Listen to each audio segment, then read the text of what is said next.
આંતરરાષ્ટ્રીય મહિલા દિવસ નિમિત્તે આજે આપણે એક ખાસ કવિતાની વાત કરવાના છીએ. એક એવી કવિતા જે ખરેખર આજના સમયનો અવાજ છે.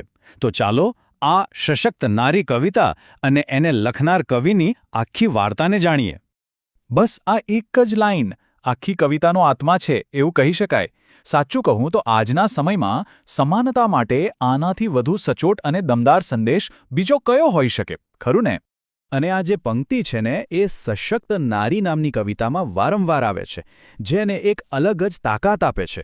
પણ સૌથી મોટો સવાલ એ છે કે આટલો મજબૂત વિચાર આવ્યો ક્યાંથી?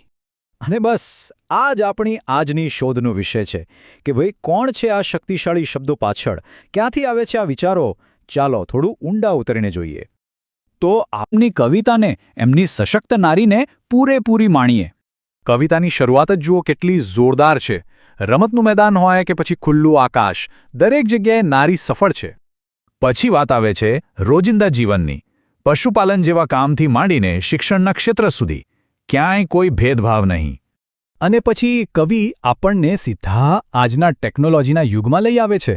ચંદ્રયાનનું મિશન હોય કે સુપરસોનિક જેટની સ્પીડ, નારીની સફળતાનો ડંકો બધે વાગે છે. અહીંયા કવિતાનો ફલક વધુ મોટો થઈ છે. હવે વાત આવે છે દેશ ચલાવવાની અને દેશની સેવાની. રાજનીતિ હોય કે દેશ સેવા, દરેક જગ્યાએ એ જ સમાનતાનો સંદેશ. અને સૌથી સુંદર વાત એ છે કે કવિતા પરંપરાગત ભૂમિકાઓને પણ એટલું જ માન આપે છે. એક માતા તરીકે કે એક જીવનસાથી તરીકે દરેક રોલમાં નારીની સફળતાને બિરદાવવામાં આવી છે. અને છેલ્લે કવિતા એકદમ ઊંચા વૈચારિક સ્તર પર પહોંચે છે. કર્મ હોય, ધર્મ હોય કે પછી ન્યાય માટેની લડત, દરેક જગ્યાએ, દરેક મૂલ્યમાં નારી પુરુષની બરાબર છે. તો આ છે આપણા કવિ મનોજ ચોખાવાલા, સ્નેહી.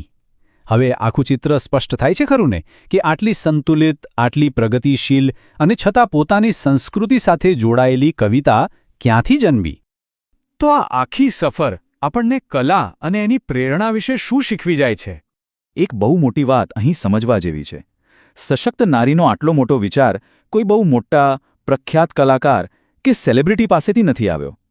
એ આવ્યો છે આપણા જ સમાજમાંથી, આપણા બાળકોને ભણાવતા એક શિક્ષકના હૃદયમાંથી. પ્રેરણા ક્યાંય પણ હોઈ શકે છે.